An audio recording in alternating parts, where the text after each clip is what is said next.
Kadang-kadang aku meninggalkannya untuk mencari pengetahuan dari syekh yang lain tentang tauhid, hadis, fikih dan ilmu-ilmu lainnya. Setiap kali aku kembali, beliau berkata kepadaku, "Dari mana saja engkau?" Kita telah memiliki demikian banyak makanan yang sangat bagus untuk tubuh, pikiran dan jiwa kita, sementara engkau telah pergi, dan kami tidak dapat menahan sesuatu untukmu. Pada waktu lain, beliau berkata, "Demi Allah, kemanakah engkau pergi?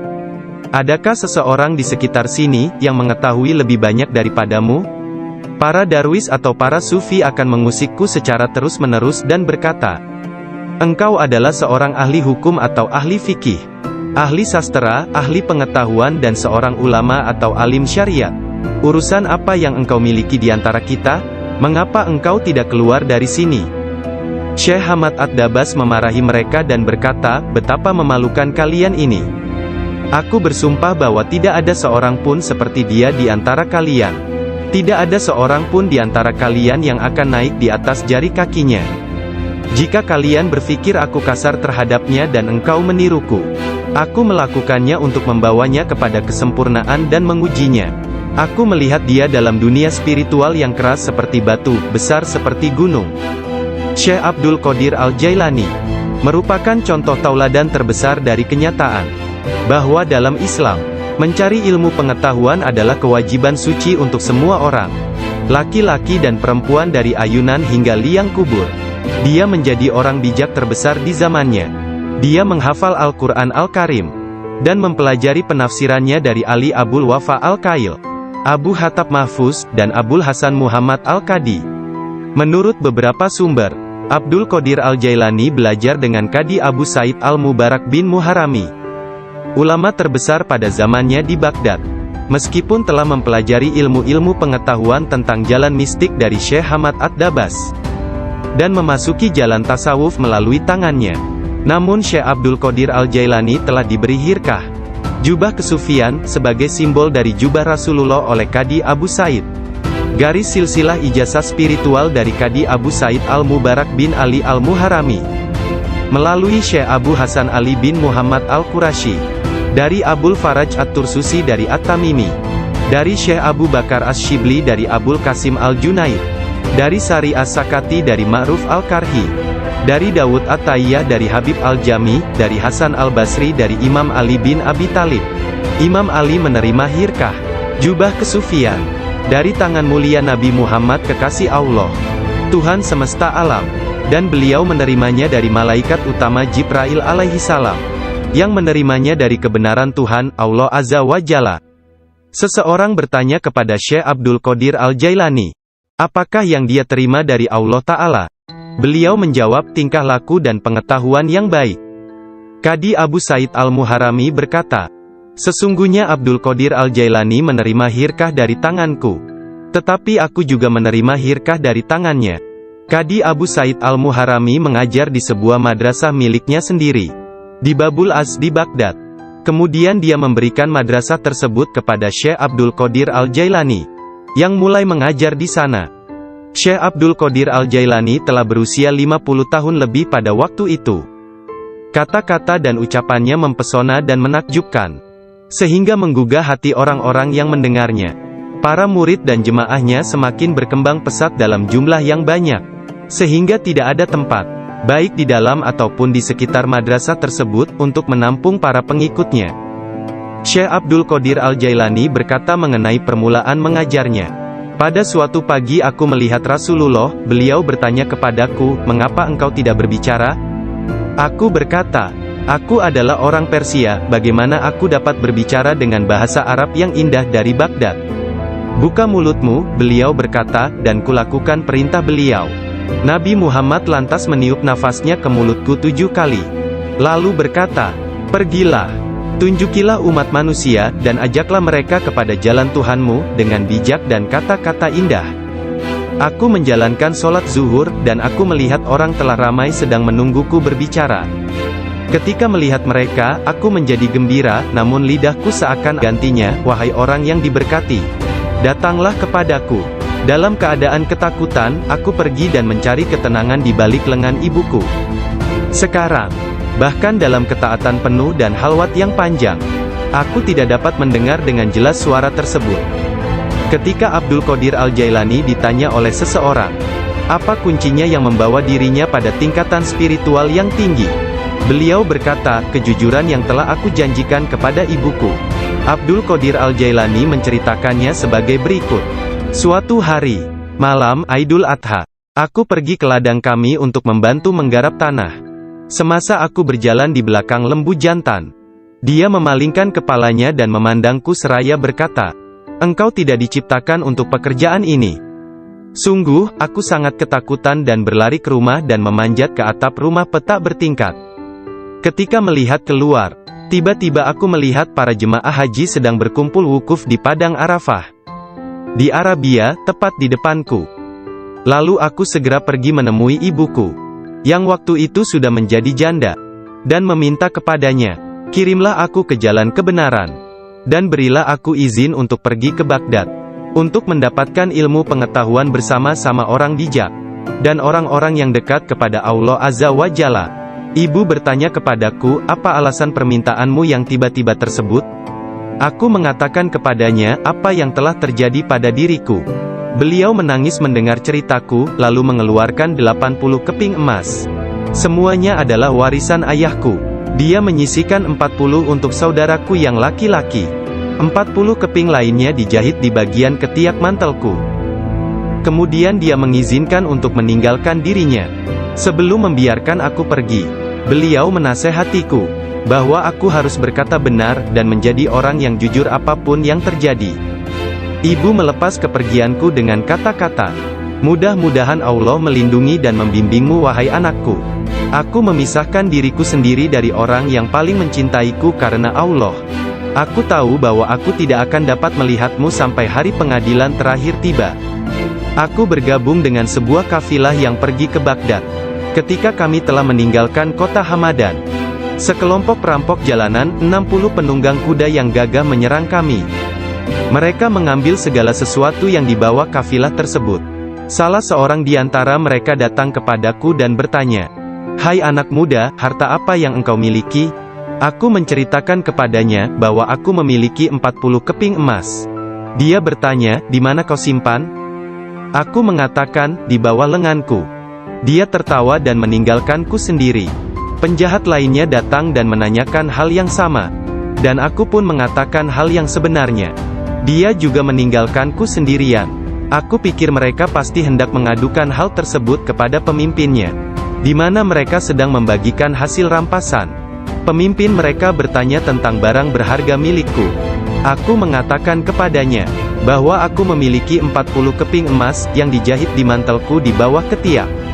Pemimpin perampok lalu mengambil mantelku dan merobek di bagian lengannya, dan menemukan emas tersebut.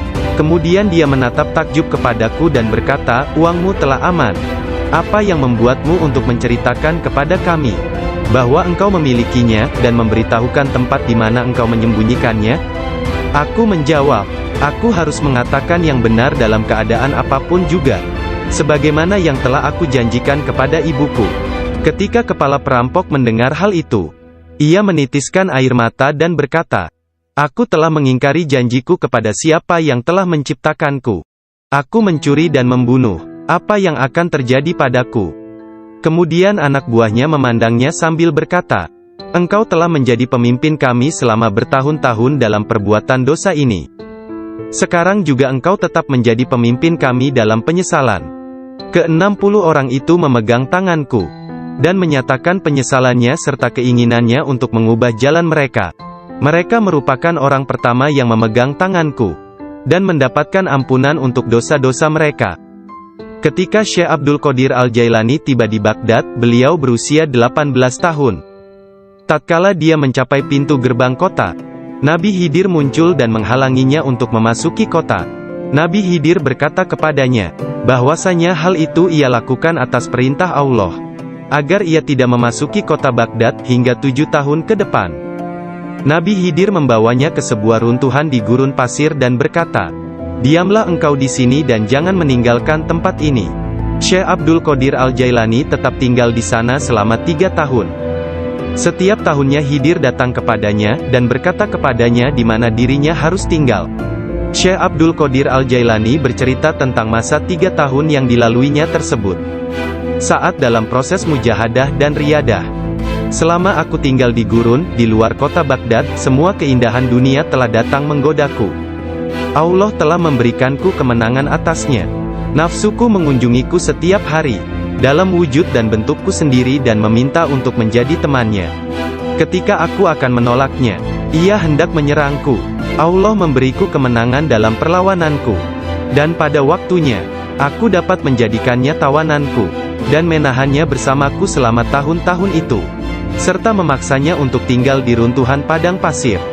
1 tahun penuh, aku telah makan rerumputan dan akar-akarnya yang kutemukan. Dan aku tidak minum air apapun. Tahun yang lain aku minum air, tetapi tidak makan apapun. Tahun selanjutnya aku makan, tidak minum ataupun tidur. Sepanjang waktu itu, aku hidup dalam runtuhan dari istana raja-raja kuno Parsi di Kurb. Aku berjalan dengan kaki telanjang, tanpa alas kaki di atas duri padang pasir, dan tidak merasakan apapun. Setiap kali aku melihat sebuah batu atau bukit yang terjal, aku memanjatnya. Aku tidak memberikan istirahat 1 menit pun, atau menyenangkan nafsuku kepada keinginan-keinginan rendah badaniyah jasmaniku. Pada akhir dari masa 7 tahun itu, aku mendengar satu suara pada suatu malam. Hai Abdul Qadir, engkau sekarang diizinkan memasuki kota Baghdad. Aku tiba di Baghdad dan melewatkan beberapa hari di sana. Tetapi aku tidak dapat berada di sana dalam keadaan yang penuh hasutan, kejahatan, tipu daya, yang telah menjadi kebiasaan kota. Lalu untuk menyelamatkan diriku sendiri dari kejahatan kota, yang telah mengalami kemerosotan akhlak, guna menyelamatkan keimananku, aku meninggalkannya. Hanya kitab suci Al-Quran yang kubawa bersamaku. Saat tiba di pintu gerbang, dalam perjalanan untuk berkholwat di padang pasir, aku mendengar satu suara, "Kemana engkau hendak pergi?" Kata suara itu, "Kembalilah, engkau harus melayani orang-orang." "Apa yang dapat kupedulikan tentang orang lain?" sanggahku. "Aku ingin menyelamatkan keimananku. Kembalilah dan jangan pernah merasa bimbang terhadap keimananmu." Suara itu melanjutkan, "Tidak ada sesuatu pun yang akan membahayakanmu." Aku sungguh tidak dapat melihat orang yang berkata tersebut. Kemudian sesuatu terjadi padaku. Aku terputus dari keadaan lahiriah, lalu tenggelam dalam keadaan tafakur. Sampai hari berikutnya, aku memusatkan pikiran pada sebuah harapan dan berdoa kepada Allah, agar Dia membukakan selubung untukku, sehingga aku tahu apa yang harus aku lakukan. Hari berikutnya, ketika tengah berkeliling di sebuah permukiman bernama Muzaffariyah, seorang lelaki yang sebelumnya tidak pernah kulihat, membuka pintu rumahnya dan mempersilakanku untuk masuk. "Mari Abdul Qadir." Ketika aku sampai di pintunya, dia berkata, "Katakan kepadaku, apa yang engkau harapkan dari Allah? Doa apa yang telah engkau panjatkan kemarin?" Saat itu aku ketakutan, namun diliputi penuh ketakjuban. Aku tidak dapat menemukan kata-kata untuk menjawabnya. Lelaki itu memandang ke wajahku, dan menghempaskan pintu dengan kasar, hingga membuat debu yang berkumpul di sekelilingku terbang menutupi seluruh tubuhku. Aku berjalan pergi sambil mempertanyakan apa yang telah kuminta dari Allah sehari sebelumnya. Kemudian ingatlah aku. Aku segera balik arah untuk kembali, dan mengatakan kepada lelaki tersebut. Tetapi aku tidak dapat menemukannya, baik rumah ataupun dirinya. Aku sangat bimbang, ketika menyadari bahwa dia adalah seorang yang dekat kepada Allah Ta'ala. Sungguh, akhirnya aku mengetahui, beliau adalah Syekh Hamad Ad-Dabas yang telah menjadi guruku. Pada suatu malam yang dingin dan hujan gerimis, satu tangan yang tidak terlihat jelas membawa Syekh Abdul Qadir Al-Jailani ke tempat bermalam para sufi atau zawiyah, milik Syekh Abdul Hamad bin Muslim Ad-Dabas. Syekh yang mengetahui berkat ilham ilahiyah tentang kedatangan Syekh Abdul Qadir Al-Jailani, menutup pintu-pintu tempat menginap sufiyah dan memadamkan lampu. Ketika beliau duduk di ambang pintu yang terkunci, beliau tertidur dan mimpi basah di malam hari. Lalu dia mandi di sungai dan mengambil wudhu. Dia tertidur lagi. Kejadian tersebut berulang sampai 7 kali pada malam itu. Maka beliau kembali mandi dan berwudu menggunakan air yang sedingin es. Pada esok harinya, pintu gerbang telah terbuka, dan Abdul Qadir memasuki tempat penginapan sufi. Syekh Hamad Ad-Dabas berdiri menyambutnya sambil meneteskan air mata gembira. Dia memeluknya dan berkata, "Wahai putraku Abdul Qadir, keberuntungan adalah milik kami hari ini, tetapi esok, hal itu akan menjadi milikmu. Jangan pernah meninggalkan tarekat ini." Syekh Hamad Ad-Dabas menjadi guru pertama Syekh Abdul Qadir Al-Jailani dalam ilmu pengetahuan tentang kesufian. Dengan memegang tangannya dia mengucapkan sumpah atau berbaiat dan mengikuti jalan kaum sufi. Syekh Abdul Qadir Al-Jailani menceritakan, "Aku banyak belajar dengan guru di Baghdad. Tetapi setiap kali aku tidak dapat memahami sesuatu, atau menemukan secara kebetulan suatu rahasia yang ingin aku ketahui, Syekh Hamad Ad-Dabas menerangkannya kepadaku. Kadang-kadang aku meninggalkannya untuk mencari pengetahuan dari syekh yang lain tentang tauhid, hadis, fikih dan ilmu-ilmu lainnya. Setiap kali aku kembali, beliau berkata kepadaku, 'Dari mana saja engkau?' 'Kita telah memiliki demikian banyak makanan yang sangat bagus untuk tubuh, pikiran dan jiwa kita, sementara engkau telah pergi, dan kami tidak dapat menahan sesuatu untukmu.' Pada waktu lain, beliau berkata, 'Demi Allah, kemanakah engkau pergi? Adakah seseorang di sekitar sini, yang mengetahui lebih banyak daripadamu?' Para darwis atau para sufi akan mengusikku secara terus-menerus dan berkata, 'Engkau adalah seorang ahli hukum atau ahli fikih, ahli sastra, ahli pengetahuan dan seorang ulama atau alim syariat. Urusan apa yang engkau miliki di antara kita? Mengapa engkau tidak keluar dari sini?' Syekh Hamad Ad-Dabas memarahi mereka dan berkata, 'Betapa memalukan kalian ini. Aku bersumpah bahwa tidak ada seorang pun seperti dia di antara kalian. Tidak ada seorang pun di antara kalian yang akan naik di atas jari kakinya. Jika kalian berpikir aku kasar terhadapnya dan engkau meniruku, aku melakukannya untuk membawanya kepada kesempurnaan dan mengujinya. Aku melihat dia dalam dunia spiritual yang keras seperti batu, besar seperti gunung.' Syekh Abdul Qadir Al-Jailani merupakan contoh tauladan terbesar dari kenyataan bahwa dalam Islam, mencari ilmu pengetahuan adalah kewajiban suci untuk semua orang, laki-laki dan perempuan dari ayunan hingga liang kubur. Dia menjadi orang bijak terbesar di zamannya. Dia menghafal Al-Quran Al-Karim, dan mempelajari penafsirannya dari Ali Abul Wafa Al-Kail, Abu Hatab Mahfuz, dan Abul Hasan Muhammad Al-Qadi. Menurut beberapa sumber, Abdul Qadir Al-Jailani belajar dengan Qadi Abu Said Al-Mubarak bin Muharrami, ulama terbesar pada zamannya di Baghdad. Meskipun telah mempelajari ilmu-ilmu pengetahuan tentang jalan mistik dari Syekh Hamad Ad-Dabas, dan memasuki jalan tasawuf melalui tangannya, namun Syekh Abdul Qadir Al-Jailani telah diberi hirkah, jubah kesufian, sebagai simbol dari jubah Rasulullah oleh Qadi Abu Said. Garis silsilah ijazah spiritual dari Qadi Abu Said Al-Mubarak bin Ali Al-Muharrami, melalui Syekh Abu Hasan Ali bin Muhammad Al-Qurashi, dari Abul Faraj At-Tursusi dari At-Tamimi, dari Syekh Abu Bakar As-Shibli dari Abul Qasim Al-Junaid, dari Sari As-Sakati dari Ma'ruf Al-Karhi, dari Dawud At-Tayyah dari Habib Al-Jami, dari Hasan Al-Basri dari Imam Ali bin Abi Talib. Imam Ali menerima hirkah, jubah kesufian, dari tangan mulia Nabi Muhammad kekasih Allah, Tuhan semesta alam, dan beliau menerimanya dari malaikat utama Jibril alaihi salam, yang menerimanya dari kebenaran Tuhan, Allah Azza wa Jalla.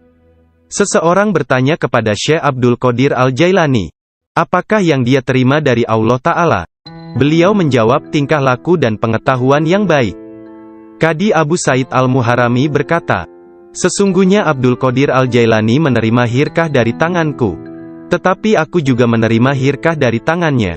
Qadi Abu Said Al-Muharrami mengajar di sebuah madrasah miliknya sendiri, di Babul Az di Baghdad.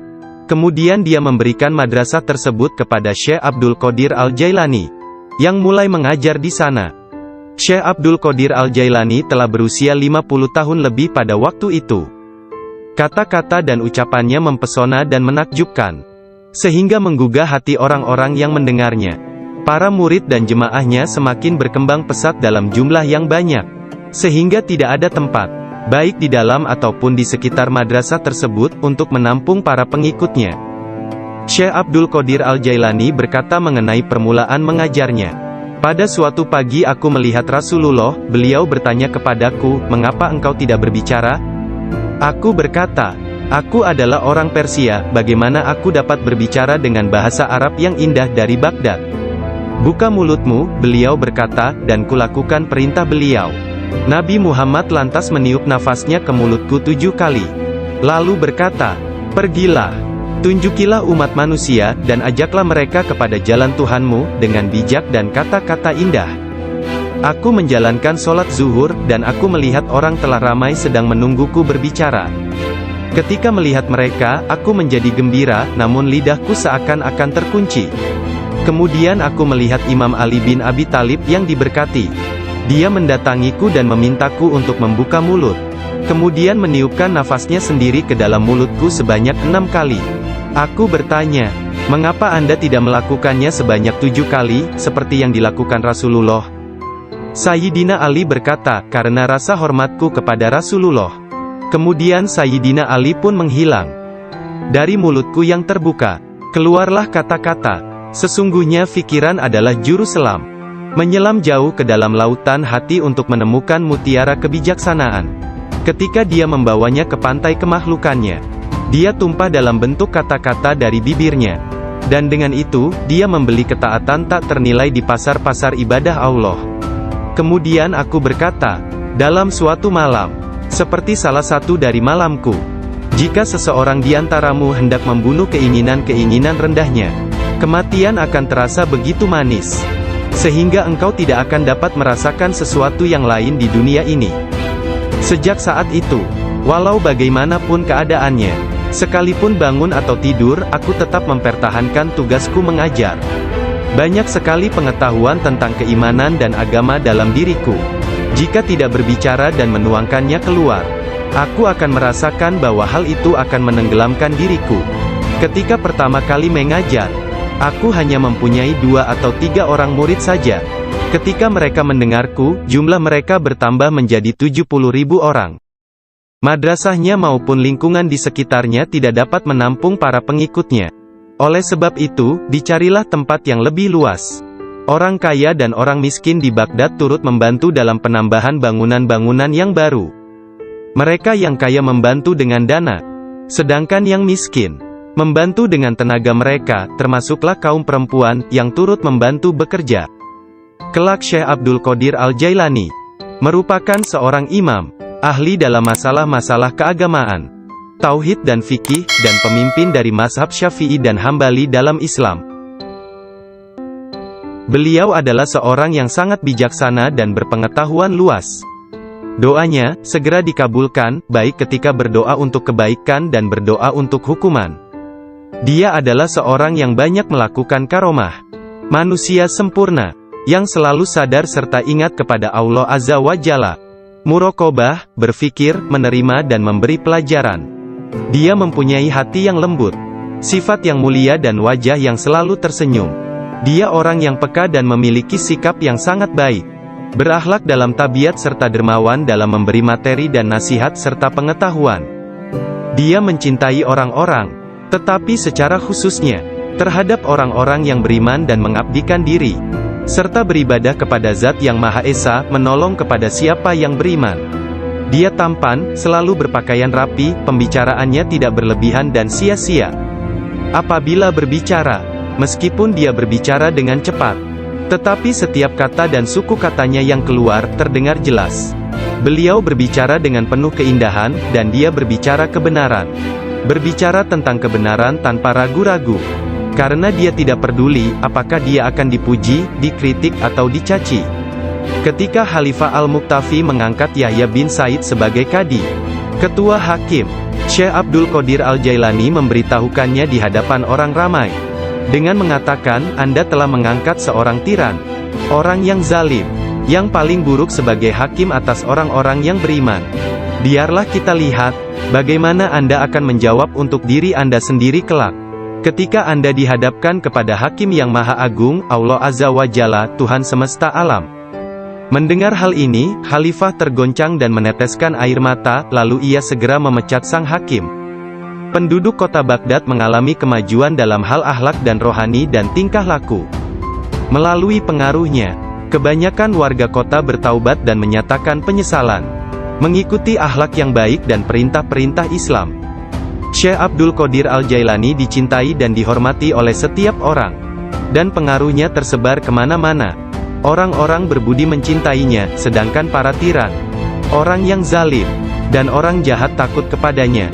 Banyak orang termasuk para raja, menteri dan orang-orang bijak datang kepadanya untuk menanyakan persoalan-persoalan dan mencari penyelesaiannya. Bahkan banyak orang Yahudi dari anak lelaki pembantunya menceritakan bahwa ayahnya, Muhammad bin Al-Haidir, melayani Syekh Abdul Qadir Al-Jailani selama 13 tahun.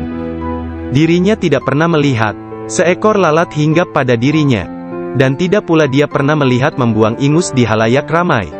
Meskipun Tuan Syekh memperlakukan kaum lemah dan miskin dengan rasa hormat yang besar, pembantunya tidak pernah melihatnya berdiri ketika para sultan datang mengunjunginya, dan tidak pula dia mengunjungi mereka, atau dia tidak memakan makanan mereka kecuali sekali. Ketika seorang raja datang berkunjung kepadanya, dia meninggalkan ruang jamuan, dan datang kembali setelah raja dan pesta jamuannya selesai, sehingga mereka akan menyambutnya dengan berdiri. Ketika dia menulis surat kepada Khalifah, Khalifah mengatakan bahwa Syekh Abdul Qadir Al-Jailani memerintahkannya untuk melakukan ini atau itu, dan bahwa hal itu merupakan kewajiban bagi Khalifah untuk mentaatinya, karena dia adalah pemimpin mereka. Apabila Khalifah menerima surat seperti itu, dia akan mencium surat itu sebelum dia membacanya dan berkata, Syekh Abdul Qadir Al-Jailani benar. Sesungguhnya dia mengatakan kebenaran. Abu Hasan, salah seorang hakim agung pada masa itu, menceritakan, aku mendengar Khalifah Al-Muqtafi berkata kepada menterinya Ibnu Hubaira, Syekh Abdul Qadir Al-Jailani mentertawakanku. Dan hal itu amat jelas bagi orang-orang di sekitarnya, bahwa yang dia maksudkan adalah aku. Dilaporkan kepadaku, bahwa dia menunjukkan sebuah pohon kurma di kebunnya dan berkata, engkau lebih baik bekerja, jangan bepergian terlalu jauh, atau aku akan memenggal kepalamu. Sekarang kamu, wahai Ibnu Hubaira, pergi dan berbicaralah kepadanya seorang diri dan katakan, Anda jangan mengejek dan mengancam Khalifah. Anda harus tahu bahwa kedudukan Khalifah adalah suci dan harus dihormati. Sang menteri Ibnu Hubaira pun pergi kepada Syekh Abdul Qadir Al-Jailani, dan melihatnya sedang berkumpul dengan kerumunan orang ramai. Dalam pembicaraannya pada satu pokok, tiba-tiba Syekh Abdul Qadir menyatakan, sesungguhnya aku akan memenggal kepalanya juga. Sang menteri merasa bahwa yang Syekh maksudkan adalah dia. Sang menteri pun ketakutan. Dia pun melarikan diri, dan mengisahkan apa yang terjadi terhadap dirinya kepada Khalifah. Mendengar kisahnya, sang Khalifah meneteskan air mata dan berkata, sungguh, Syekh Abdul Qadir Al-Jailani adalah orang yang hebat. Lalu, Khalifah pergi sendiri menemui Syekh. Pada pertemuan tersebut, Syekh memberinya banyak nasihat, dan Khalifah tak bisa membendung air matanya dan terus menangis. Meskipun sangat belas kasihan, dan memiliki pribadi dan sikap yang sangat baik, lemah lembut dan mencintai, menepati janji, adil dan keras dalam pengadilannya, Syekh Abdul Qadir Al-Jailani tidak pernah memperlihatkan kemarahan. Apabila kesalahan tersebut hanya menyangkut pribadinya, tetapi sesuatu kesalahan yang dilakukan terhadap keimanan dan agama, dia akan marah besar dan memberi hukuman yang berat. Syekh Abu Najib As-Surawardi menceritakan, pada tahun 523 Hijriyah, aku bersama Syekh Hamad, guru Syekh Abdul Qadir Al-Jailani yang juga hadir. Ketika itu Syekh Abdul Qadir Al-Jailani membuat pernyataan keras. Mendengar itu, Syekh Hamad berkata kepadanya, wahai Abdul Qadir, engkau berbicara terlalu angkuh. Aku khawatir Allah tidak ridha kepadamu. Syekh Abdul Qadir Al-Jailani meletakkan tangannya di atas dada Syekh Hamad lalu berkata, lihat telapak tanganku dengan mata hati, dan berkata lagi, dan katakan kepadaku, apa yang tertulis di atasnya? Ketika Syekh Hamad tidak dapat mengatakannya, Syekh Abdul Qadir Al-Jailani mengangkat tangan dari dada Syekh Hamad, dan memperlihatkan tangan tersebut kepadanya. Di atasnya tertulis tulisan bercahaya, yakni, dia menerima 70 janji dari Allah, bahwa dia tidak akan pernah dikecewakan. Syekh Hamad melihatnya. Dia berkata, tidak akan pernah ada yang mampu keberatan pada orang yang diberkati dengan janji ilahiyah seperti itu. Tidak ada seorang pun dapat berkeberatan kepadanya. Allah Ta'ala memberkati siapa saja yang Dia kehendaki di antara hamba-hambanya. Syekh Abdul Qadir Al-Jailani sering berkata, tidak ada seorang pun di antara muridku akan mati, sebelum mereka taubat penuh penyesalan. Mereka semua akan mati sebagai hamba-hamba Allah yang beriman. Masing-masing di antara pengikutku akan menyelamatkan 7 orang saudaranya yang berdosa dari api neraka. Seandainya jauh di barat sana, kemaluan salah seorang dari pengikutku tersingkap secara tiba-tiba karena kecerobohannya, kami, meskipun berada jauh di timur, akan menutupinya sebelum seseorang dapat melihatnya. Aku telah diberi sebuah kitab, yaitu sebuah kitab yang panjangnya sejauh mata memandang, berisi semua nama orang yang akan mengikutiku hingga akhir zaman. Dengan berkat Allah Ta'ala, kami akan menyelamatkan mereka semua. Semua orang yang mengikatkan diri mereka kepada Syekh Abdul Qadir Al-Jailani senantiasa damai dan bergembira. Seseorang bertanya kepada Syekh Abdul Qadir Al-Jailani, Anda tahu kedudukan para pengikut Anda yang soleh, dan apa yang menanti mereka di akhirat? Akan tetapi, bagaimana tentang mereka yang buruk? Beliau menjawab, orang-orang yang soleh sayang kepadaku dan aku menyayanginya, demi menyelamatkan mereka yang buruk. Seorang wanita muda menjadi pengikut Syekh Abdul Qadir Al-Jailani yang tinggal di Sri Lanka.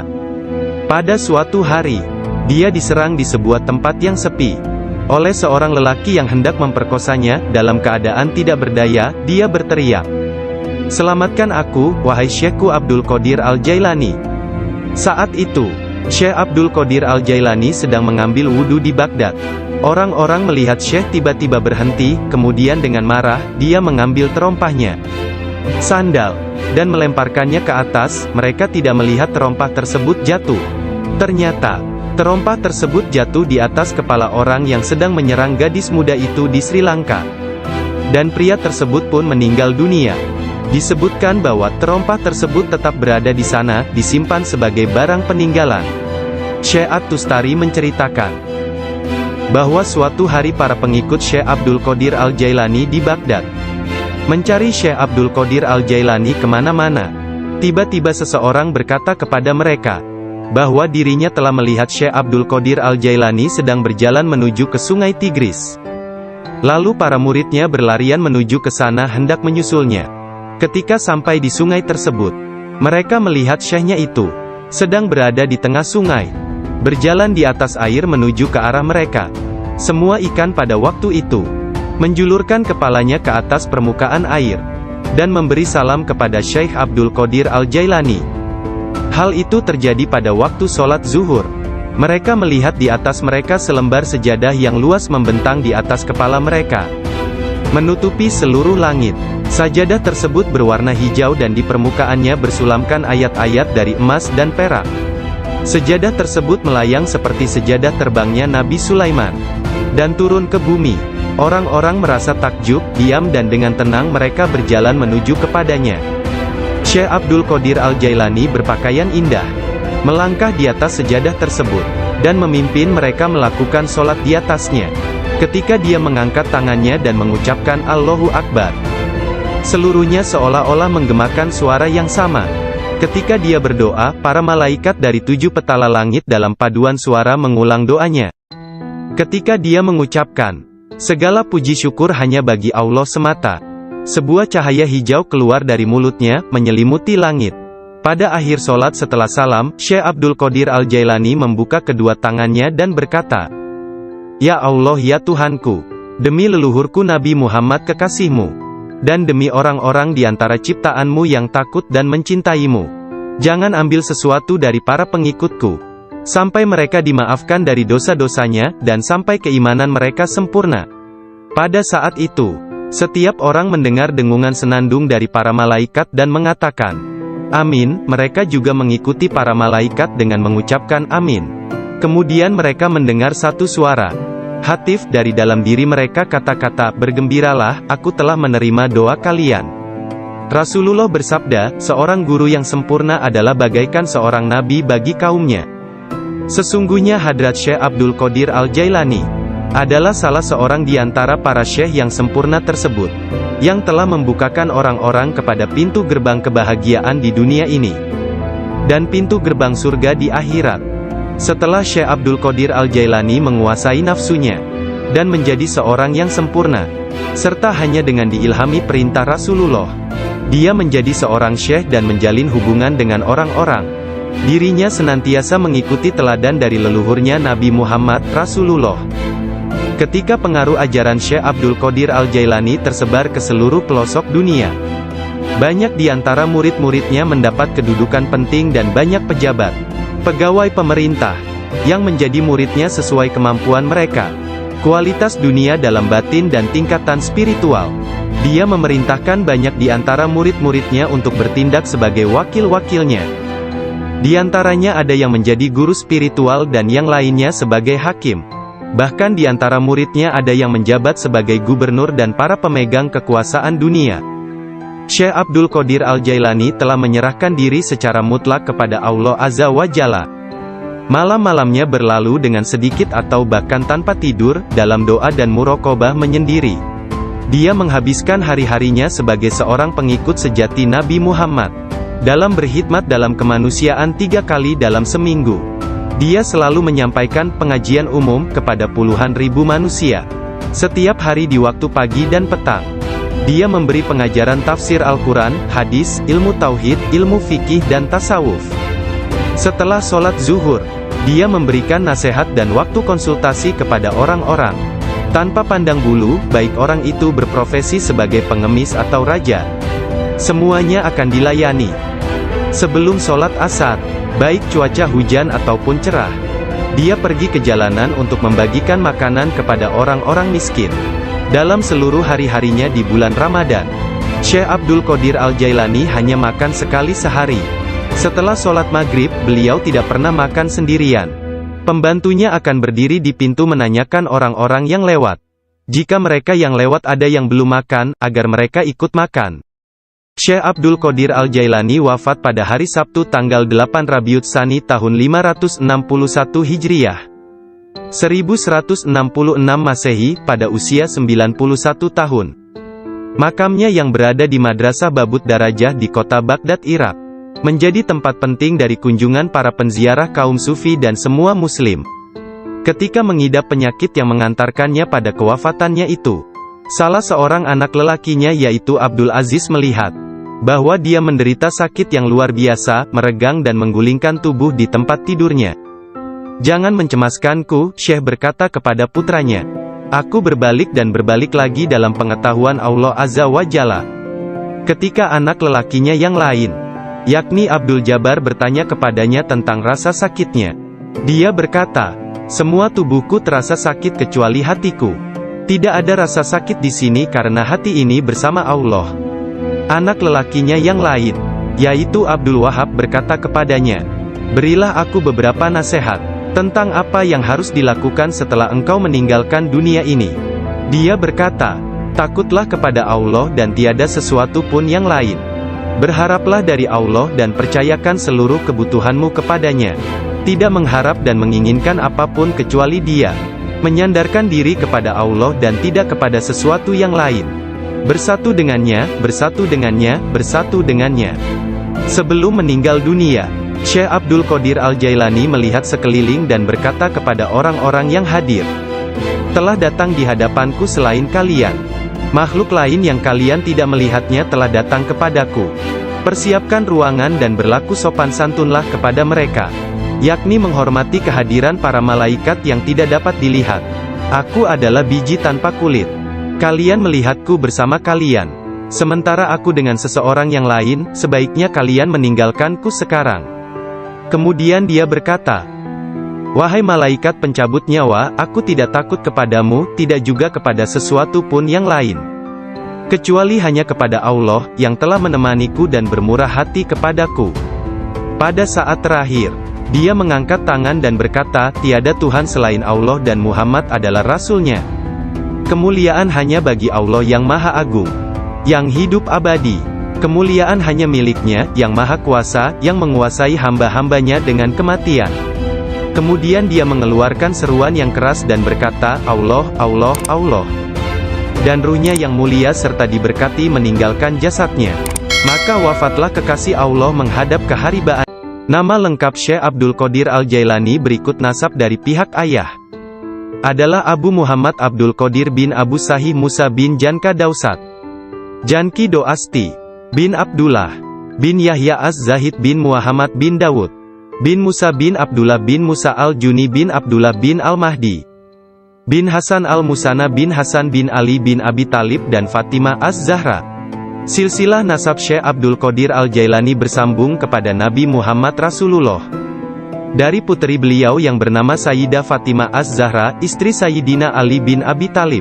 Adapun silsilah dari ibunya adalah Abdul Qadir bin Fatimah binti Abdullah, bin Abu Jamaluddin bin Tahir bin Abdullah bin Kamaluddin Isa, bin Muhammad Al-Jawad bin Ali Ar-Rida bin Musa Al-Kazim, bin Jafar As-Sadiq bin Muhammad Al-Bakir bin Ali Zainul Abidin, bin Husain bin Ali bin Abi Talib. Sepanjang masa bayinya, Syekh Abdul Qadir Jailani tidak pernah makan selama bulan puasa. Suatu ketika pada awal Ramadan, cuaca mendung dan orang-orang tidak dapat melihat bulan baru. Tidak tahu apakah bulan Ramadan sesungguhnya telah masuk atau belum. Mereka datang kepada Ummul Khair Fatimah, ibunda Syekh Abdul Qadir, dan menanyakan apakah si anak sudah makan hari itu. Karena dia belum makan, mereka menetapkan bahwa puasa telah dimulai. Abdul Qadir Al-Jailani menceritakan, ketika kecil, setiap hari aku selalu didatangi seorang malaikat dalam bentuk pemuda tampan. Dia berjalan bersamaku dari rumah ke madrasah, dan membuat anak-anak lain di dalam kelas memberiku tempat di barisan pertama. Dia tinggal bersamaku sepanjang hari dan kemudian membawaku pulang ke rumah. Dalam sehari, aku belajar lebih banyak daripada murid lain yang belajar dalam 1 minggu. Awalnya aku tidak tahu siapa dia. Suatu hari, aku bertanya kepadanya, dan dia berkata, aku salah satu malaikat Allah. Dia mengirim dan memerintahku untuk bersamamu selama engkau belajar. Beliau kembali menceritakan mengenai masa kanak-kanaknya. Dia berkata, setiap kali ingin pergi bermain dengan anak-anak lain, aku mendengar satu suara berkata, datanglah kepadaku sebagai gantinya, wahai orang yang diberkati. Datanglah kepadaku. Dalam keadaan ketakutan, aku pergi dan mencari ketenangan di balik lengan ibuku. Sekarang, bahkan dalam ketaatan penuh dan halwat yang panjang, aku tidak dapat mendengar dengan jelas suara tersebut. Ketika Abdul Qadir Al-Jailani ditanya oleh seseorang, apa kuncinya yang membawa dirinya pada tingkatan spiritual yang tinggi? Beliau berkata, kejujuran yang telah aku janjikan kepada ibuku. Abdul Qadir Al-Jailani menceritakannya sebagai berikut.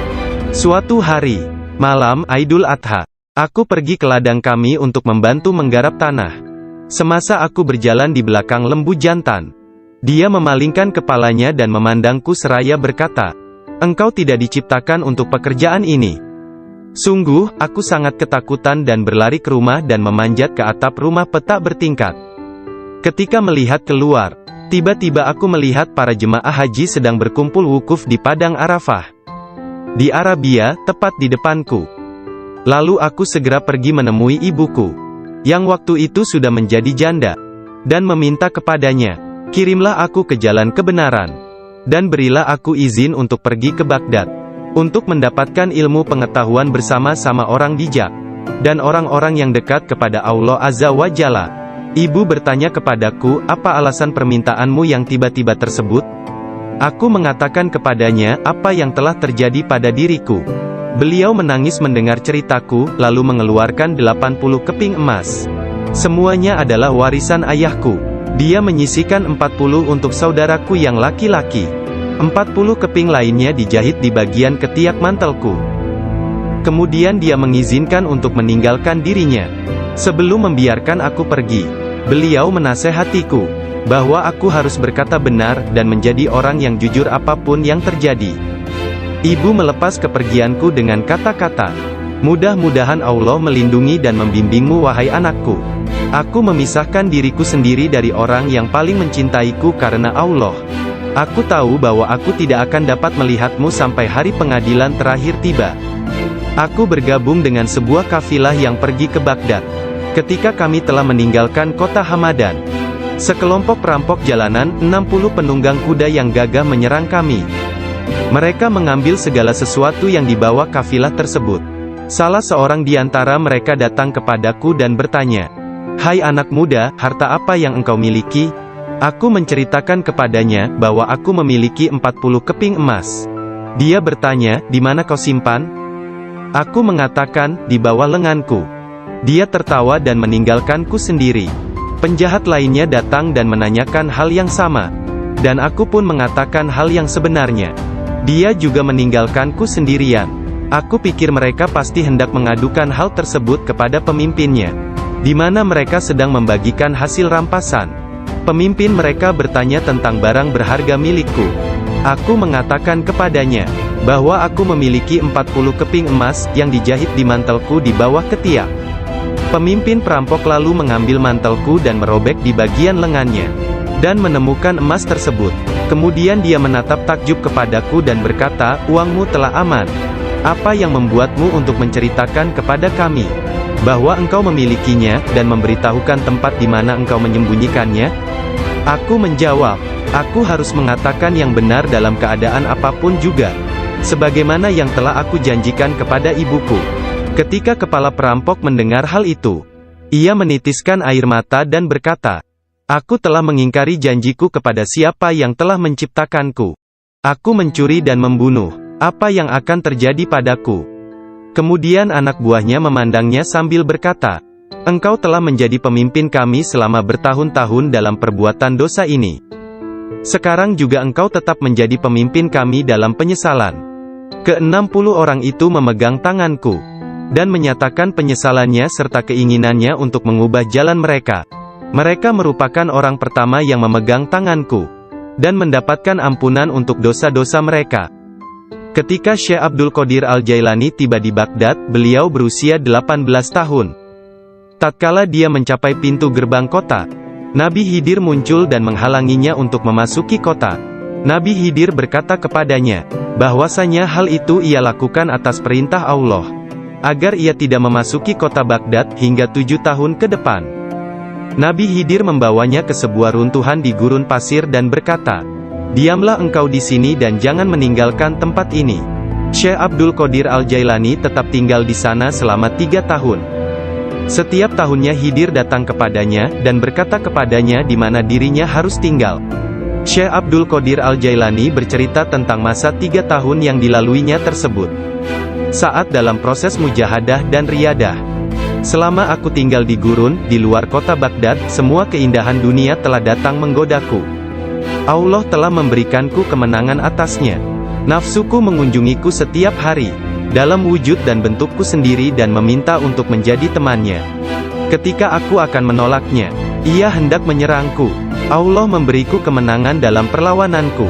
Dan pada waktunya, aku dapat menjadikannya tawananku, dan menahannya bersamaku selama tahun-tahun itu, serta memaksanya untuk tinggal di runtuhan padang pasir. 1 tahun penuh, aku telah makan rerumputan dan akar-akarnya yang kutemukan. Dan aku tidak minum air apapun. Tahun yang lain aku minum air, tetapi tidak makan apapun. Tahun selanjutnya aku makan, tidak minum ataupun tidur. Sepanjang waktu itu, aku hidup dalam runtuhan dari istana raja-raja kuno Parsi di Kurd. Aku berjalan dengan kaki telanjang, tanpa alas kaki di atas duri padang pasir, dan tidak merasakan apapun. Setiap kali aku melihat sebuah batu atau bukit yang terjal, aku memanjatnya. Aku tidak memberikan istirahat 1 menit pun, atau menyenangkan nafsuku kepada keinginan-keinginan rendah badaniyah jasmaniku. Pada akhir dari masa 7 tahun itu, aku mendengar satu suara pada suatu malam, "Hai Abdul Qadir, engkau sekarang diizinkan memasuki kota Baghdad." Aku tiba di Baghdad dan melewatkan beberapa hari di sana. Tetapi aku tidak dapat berada di sana dalam keadaan yang penuh hasutan, kejahatan, tipu daya, yang telah menjadi kebiasaan kota. Lalu untuk menyelamatkan diriku sendiri dari kejahatan kota, yang telah mengalami kemerosotan akhlak, guna menyelamatkan keimananku, aku meninggalkannya. Hanya kitab suci Al-Quran yang kubawa bersamaku. Saat tiba di pintu gerbang, dalam perjalanan untuk berkholwat di padang pasir, aku mendengar satu suara, "Kemana engkau hendak pergi?" Kata suara itu, "Kembalilah, engkau harus melayani orang-orang. Apa yang dapat kupedulikan tentang orang lain?" Sanggahku. "Aku ingin menyelamatkan keimananku. Kembalilah dan jangan pernah merasa bimbang terhadap keimananmu." Suara itu melanjutkan, tidak ada sesuatu pun yang akan membahayakanmu. Aku sungguh tidak dapat melihat orang yang berkata tersebut. Kemudian sesuatu terjadi padaku. Aku terputus dari keadaan lahiriah. Lalu tenggelam dalam keadaan tafakur.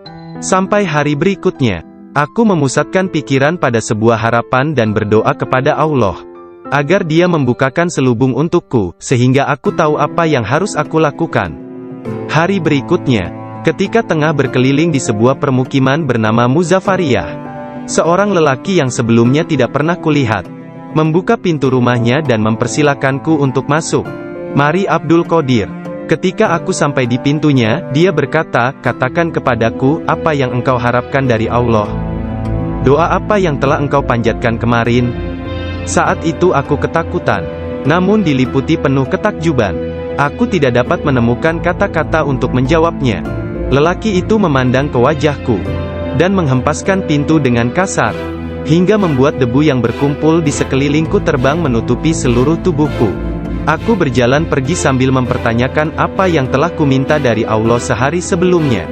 Kemudian ingatlah aku segera balik arah untuk kembali, dan mengatakan kepada lelaki tersebut. Tetapi aku tidak dapat menemukannya, baik rumah ataupun dirinya. Aku sangat bimbang, ketika menyadari bahwa dia adalah seorang yang dekat kepada Allah Ta'ala. Sungguh, akhirnya aku mengetahui, beliau adalah Syekh Hamad Ad-Dabas yang telah menjadi guruku. Pada suatu malam yang dingin dan hujan gerimis, satu tangan yang tidak terlihat jelas membawa Syekh Abdul Qadir Al-Jailani ke tempat bermalam para sufi atau zawiyah, milik Syekh Abdul Hamad bin Muslim Ad-Dabas. Syekh yang mengetahui berkat ilham ilahiyah tentang kedatangan Syekh Abdul Qadir Al-Jailani, menutup pintu-pintu tempat menginap sufiyah dan memadamkan lampu. Ketika beliau duduk di ambang pintu yang terkunci, beliau tertidur dan mimpi basah di malam hari. Lalu dia mandi di sungai dan mengambil wudhu. Dia tertidur lagi. Kejadian tersebut berulang sampai 7 kali pada malam itu. Maka beliau kembali mandi dan berwudu menggunakan air yang sedingin. Yang maksudkan adalah dia. Sang menteri pun ketakutan. Dia pun melarikan diri, dan mengisahkan apa yang terjadi terhadap dirinya kepada khalifah. Mendengar kisahnya, sang khalifah meneteskan air mata dan berkata, "Sungguh, Syekh Abdul Qadir Al-Jailani adalah orang yang hebat." Lalu, khalifah pergi sendiri menemui Syekh. Pada pertemuan tersebut, Syekh memberinya banyak nasihat, dan khalifah tak bisa membendung air matanya dan terus menangis. Meskipun sangat belas kasihan, dan memiliki pribadi dan sikap yang sangat baik, lemah lembut dan mencintai, menepati janji, adil dan keras dalam pengadilannya, Syekh Abdul Qadir Al-Jailani tidak pernah memperlihatkan kemarahan apabila kesalahan tersebut hanya menyangkut pribadinya, tetapi sesuatu kesalahan yang dilakukan terhadap keimanan dan agama, dia akan marah besar dan memberi hukuman yang berat. Syekh Abu Najib As-Surawardi menceritakan, pada tahun 523 Hijriyah, aku bersama Syekh Hamad, guru Syekh Abdul Qadir Al-Jailani yang juga hadir. Ketika itu Syekh Abdul Qadir Al-Jailani membuat pernyataan keras. Mendengar itu, Syekh Hamad berkata kepadanya, "Wahai Abdul Qadir, engkau berbicara terlalu angkuh. Aku khawatir Allah tidak ridha kepadamu."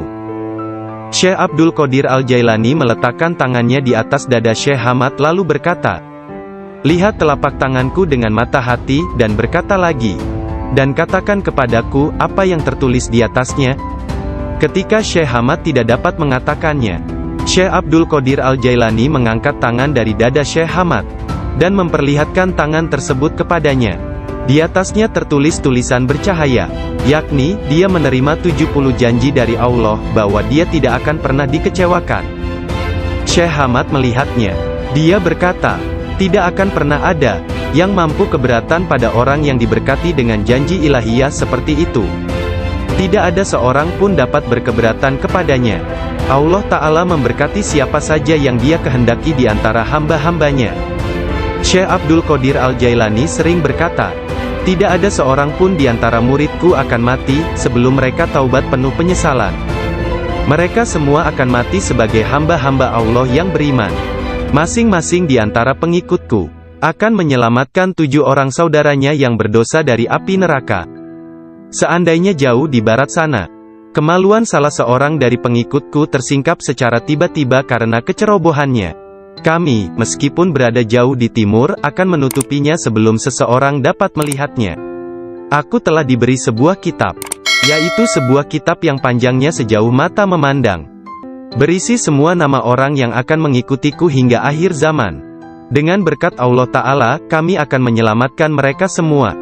Semua orang yang mengikatkan diri mereka kepada Syekh Abdul Qadir Al-Jailani senantiasa damai dan bergembira. Seseorang bertanya kepada Syekh Abdul Qadir Al-Jailani, "Anda tahu kedudukan para pengikut Anda yang soleh, dan apa yang menanti mereka di akhirat? Akan tetapi, bagaimana tentang mereka yang buruk?" Beliau menjawab, "Orang-orang yang soleh sayang kepadaku dan aku menyayanginya, demi menyelamatkan mereka yang buruk." Seorang wanita muda menjadi pengikut Syekh Abdul Qadir Al-Jailani yang tinggal di Sri Lanka. Pada suatu hari, dia diserang di sebuah tempat yang sepi oleh seorang lelaki yang hendak memperkosanya. Dalam keadaan tidak berdaya, dia berteriak, "Selamatkan aku, wahai Syekhku Abdul Qadir Al-Jailani." Saat itu, Syekh Abdul Qadir Al-Jailani sedang mengambil wudhu di Baghdad. Orang-orang melihat Syekh tiba-tiba berhenti, kemudian dengan marah, dia mengambil terompahnya, sandal, dan melemparkannya ke atas. Mereka tidak melihat terompah tersebut jatuh. Ternyata, terompah tersebut jatuh di atas kepala orang yang sedang menyerang gadis muda itu di Sri Lanka. Dan pria tersebut pun meninggal dunia. Disebutkan bahwa terompah tersebut tetap berada di sana, disimpan sebagai barang peninggalan. Syekh At-Tustari menceritakan bahwa suatu hari para pengikut Syekh Abdul Qadir Al-Jailani di Baghdad mencari Syekh Abdul Qadir Al-Jailani kemana-mana. Tiba-tiba seseorang berkata kepada mereka bahwa dirinya telah melihat Syekh Abdul Qadir Al-Jailani sedang berjalan menuju ke Sungai Tigris. Lalu para muridnya berlarian menuju ke sana hendak menyusulnya. Ketika sampai di sungai tersebut, mereka melihat syekhnya itu sedang berada di tengah sungai, berjalan di atas air menuju ke arah mereka. Semua ikan pada waktu itu menjulurkan kepalanya ke atas permukaan air dan memberi salam kepada Syekh Abdul Qadir Al-Jailani. Hal itu terjadi pada waktu sholat zuhur. Mereka melihat di atas mereka selembar sejadah yang luas membentang di atas kepala mereka, menutupi seluruh langit. Sajadah tersebut berwarna hijau dan di permukaannya bersulamkan ayat-ayat dari emas dan perak. Sejadah tersebut melayang seperti sejadah terbangnya Nabi Sulaiman dan turun ke bumi. Orang-orang merasa takjub, diam dan dengan tenang mereka berjalan menuju kepadanya. Syekh Abdul Qadir Al-Jailani berpakaian indah, melangkah di atas sejadah tersebut, dan memimpin mereka melakukan sholat di atasnya. Ketika dia mengangkat tangannya dan mengucapkan Allahu Akbar, seluruhnya seolah-olah menggemakan suara yang sama. Ketika dia berdoa, para malaikat dari 7 petala langit dalam paduan suara mengulang doanya. Ketika dia mengucapkan, "Segala puji syukur hanya bagi Allah semata," sebuah cahaya hijau keluar dari mulutnya, menyelimuti langit. Pada akhir sholat setelah salam, Syekh Abdul Qadir Al-Jailani membuka kedua tangannya dan berkata, "Ya Allah ya Tuhanku, demi leluhurku Nabi Muhammad kekasihmu, dan demi orang-orang di antara ciptaanmu yang takut dan mencintaimu, jangan ambil sesuatu dari para pengikutku, sampai mereka dimaafkan dari dosa-dosanya, dan sampai keimanan mereka sempurna." Pada saat itu, setiap orang mendengar dengungan senandung dari para malaikat dan mengatakan, "Amin." Mereka juga mengikuti para malaikat dengan mengucapkan amin. Kemudian mereka mendengar satu suara hatif dari dalam diri mereka, kata-kata, "Bergembiralah, aku telah menerima doa kalian." Rasulullah bersabda, "Seorang guru yang sempurna adalah bagaikan seorang nabi bagi kaumnya." Sesungguhnya Hadrat Syekh Abdul Qadir Al-Jailani adalah salah seorang di antara para syekh yang sempurna tersebut, yang telah membukakan orang-orang kepada pintu gerbang kebahagiaan di dunia ini, dan pintu gerbang surga di akhirat. Setelah Syekh Abdul Qadir Al-Jailani menguasai nafsunya, dan menjadi seorang yang sempurna, serta hanya dengan diilhami perintah Rasulullah, dia menjadi seorang syekh dan menjalin hubungan dengan orang-orang.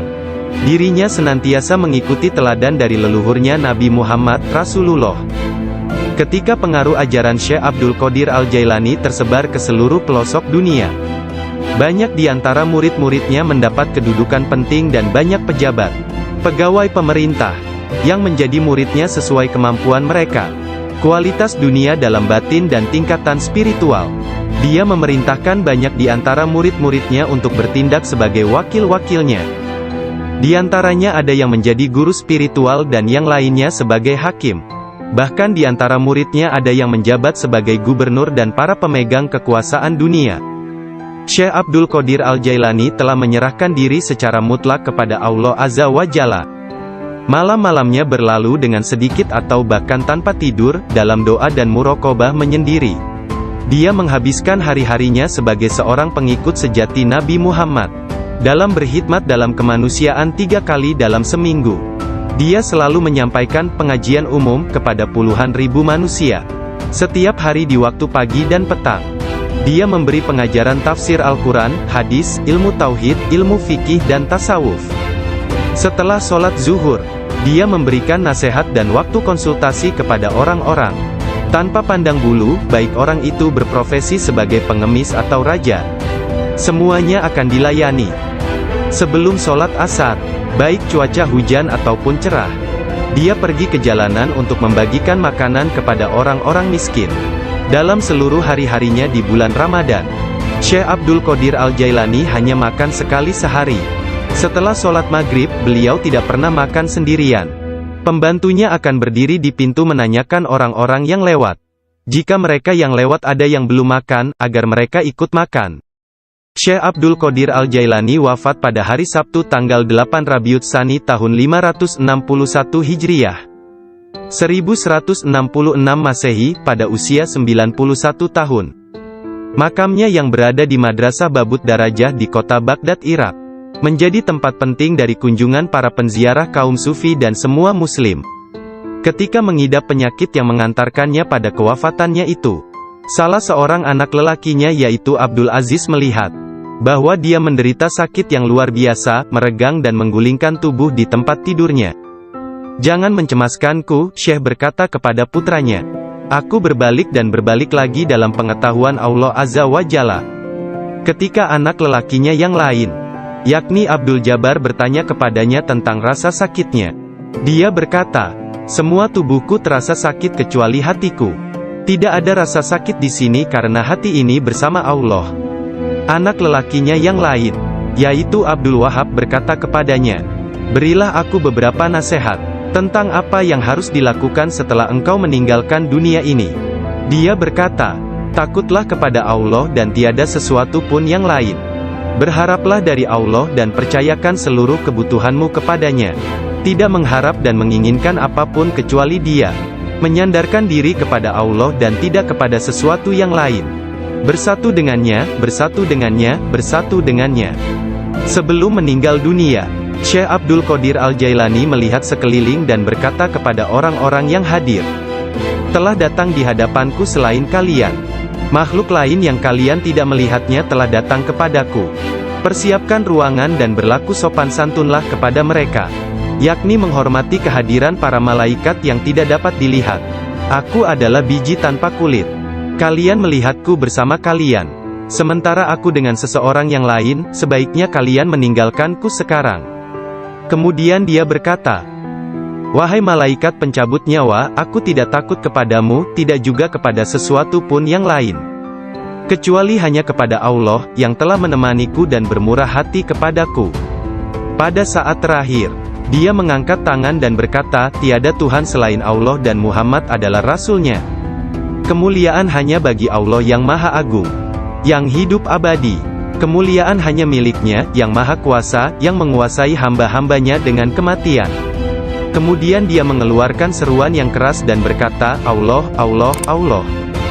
Dan ruhnya yang mulia serta diberkati meninggalkan jasadnya. Maka wafatlah kekasih Allah menghadap keharibaan. Nama lengkap Syekh Abdul Qadir Al-Jailani berikut nasab dari pihak ayah adalah Abu Muhammad Abdul Qadir bin Abu Sahih Musa bin Janka Dausat, Janki Doasti, bin Abdullah, bin Yahya Az-Zahid bin Muhammad bin Dawud, bin Musa bin Abdullah bin Musa Al-Juni bin Abdullah bin Al-Mahdi, bin Hasan Al-Musana bin Hasan bin Ali bin Abi Talib dan Fatimah Az-Zahra. Silsilah nasab Syekh Abdul Qadir Al-Jailani bersambung kepada Nabi Muhammad Rasulullah. Dari putri beliau yang bernama Sayyidah Fatimah Az-Zahra, istri Sayyidina Ali bin Abi Thalib. Adapun silsilah dari ibunya, adalah Abdul Qadir bin Fatimah binti Abdullah, bin Abu Jamaluddin bin Tahir bin Abdullah bin Kamaluddin Isa, bin Muhammad Al-Jawad bin Ali Ar-Rida bin Musa Al-Kazim, bin Jafar As-Sadiq bin Muhammad Al-Bakir bin Ali Zainul Abidin, bin Husain bin Ali bin Abi Thalib. Sepanjang masa bayinya, Syekh Abdul Qadir Jailani tidak pernah makan selama bulan puasa.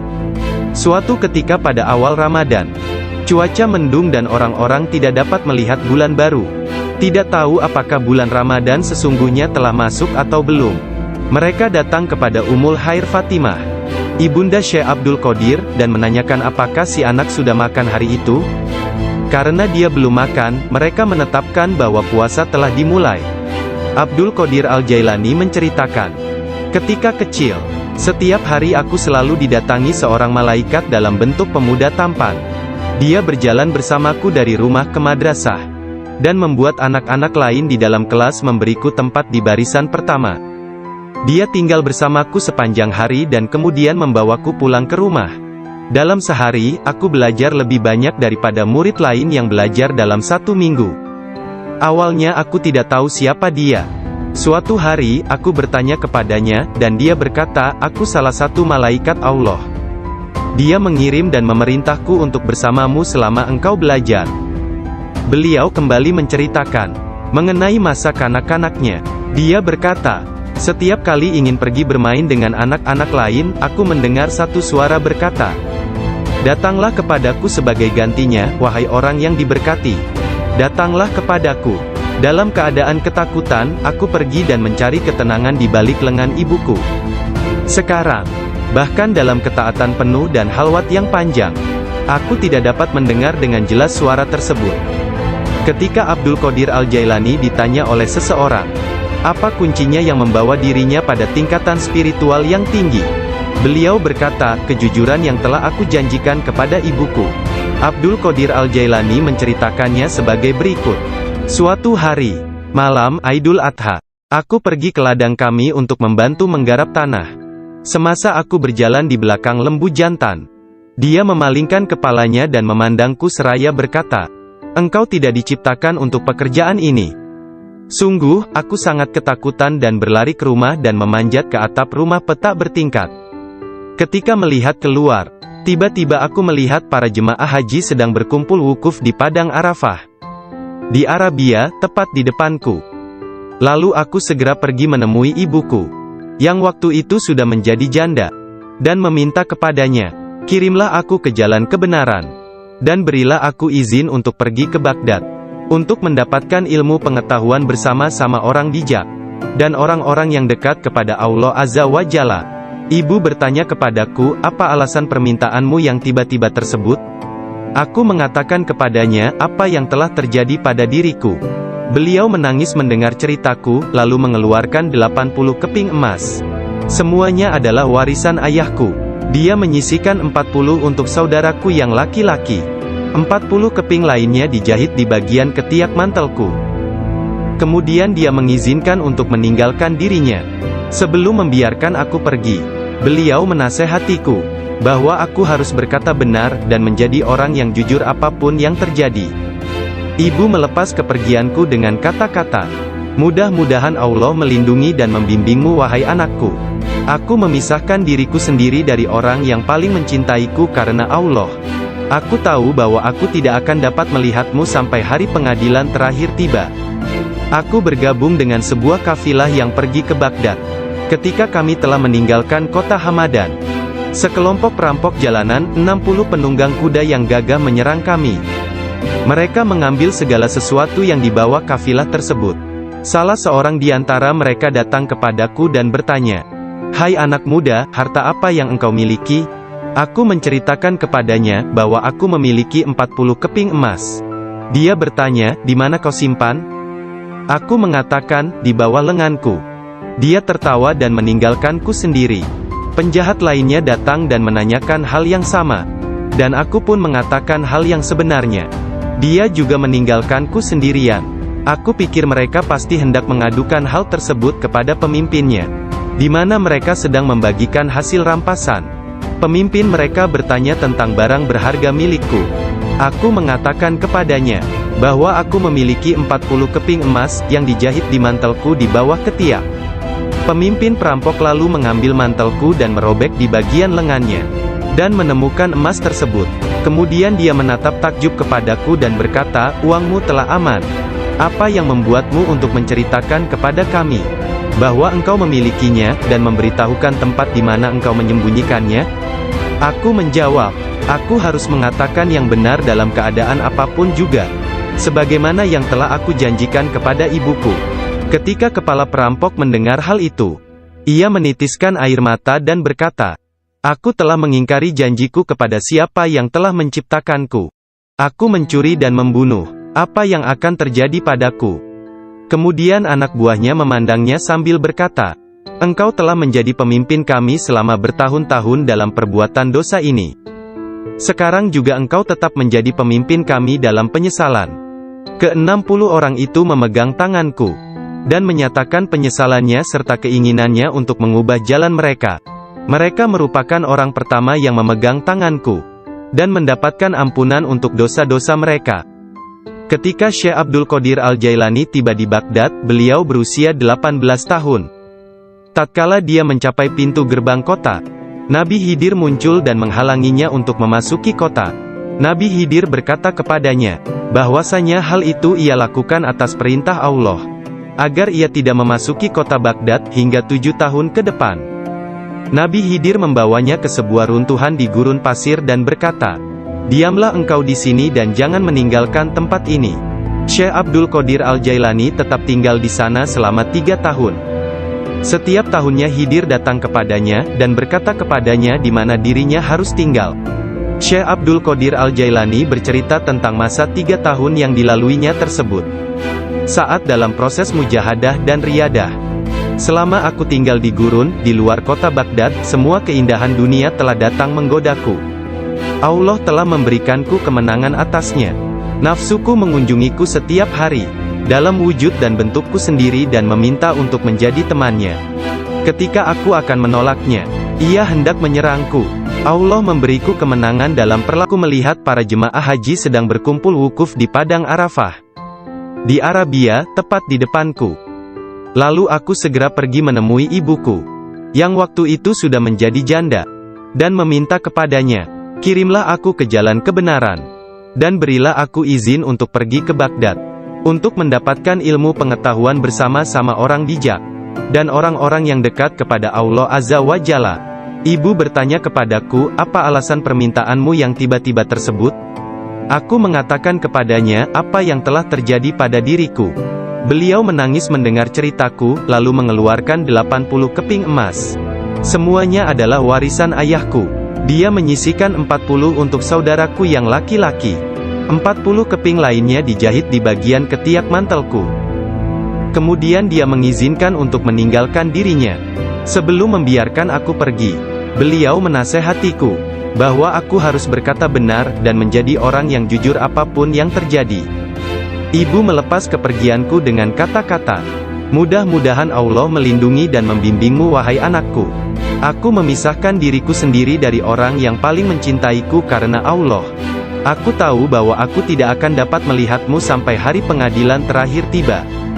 Aku bergabung dengan sebuah kafilah yang pergi ke Baghdad. Ketika kami telah meninggalkan kota Hamadan, sekelompok perampok jalanan, 60 penunggang kuda yang gagah menyerang kami. Mereka mengambil segala sesuatu yang dibawa kafilah tersebut. Salah seorang di antara mereka datang kepadaku dan bertanya, "Hai anak muda, harta apa yang engkau miliki?"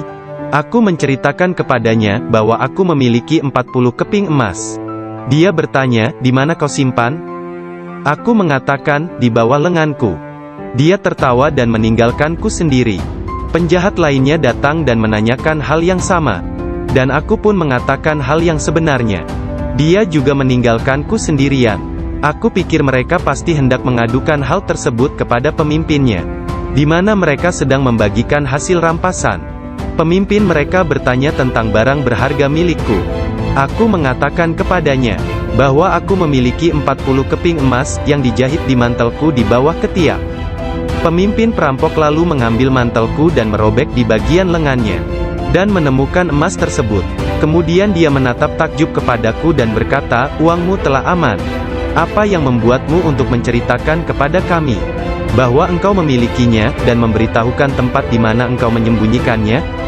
Aku menjawab, "Aku harus mengatakan yang benar dalam keadaan apapun juga, sebagaimana yang telah aku janjikan kepada ibuku." Ketika kepala perampok mendengar hal itu, ia menitiskan air mata dan berkata, "Aku telah mengingkari janjiku kepada siapa yang telah menciptakanku. Aku mencuri dan membunuh. Apa yang akan terjadi padaku?" Kemudian anak buahnya memandangnya sambil berkata, "Engkau telah menjadi pemimpin kami selama bertahun-tahun dalam perbuatan dosa ini. Sekarang juga engkau tetap menjadi pemimpin kami dalam penyesalan." Ke-60 orang itu memegang tanganku, dan menyatakan penyesalannya serta keinginannya untuk mengubah jalan mereka. Mereka merupakan orang pertama yang memegang tanganku, dan mendapatkan ampunan untuk dosa-dosa mereka. Ketika Syekh Abdul Qadir Al-Jailani tiba di Baghdad, beliau berusia 18 tahun. Tatkala dia mencapai pintu gerbang kota, Nabi Khidir muncul dan menghalanginya untuk memasuki kota. Nabi Khidir berkata kepadanya, bahwasanya hal itu ia lakukan atas perintah Allah, agar ia tidak memasuki kota Baghdad hingga 7 tahun ke depan. Nabi Khidir